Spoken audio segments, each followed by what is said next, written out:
Aprobado na sa House Committee on Appropriations ang panukalang Universal Social Pension for Senior Citizens Act na layong bigyan ng pensyon hindi lang ang mga mahirap na nakatatanda kundi maging ang mga mayayaman.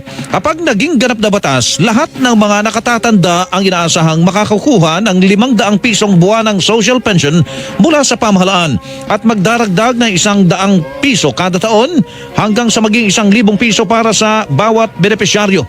Sa ilalim ng social pension, maaari itong idaan sa ATM o kaya sa e-wallet para hindi maantala ang ayuda. Para sa mga benepisyaryo na nakatira sa mga malalayong lugar, mismo ang Department of Social Welfare and Development o DSWD ang pupunta sa kanilang mga barangay. Labis namang ikinagalak ni United Senior Citizens Party List Representative Milagros Magsaysay ang pag-usad ng panukala sa Kamara. Wala ng qualification. Lahat, basta 60 years old and above, mayaman man o mahirap man, may pension man o wala, makakatanggap ng buwanang pension.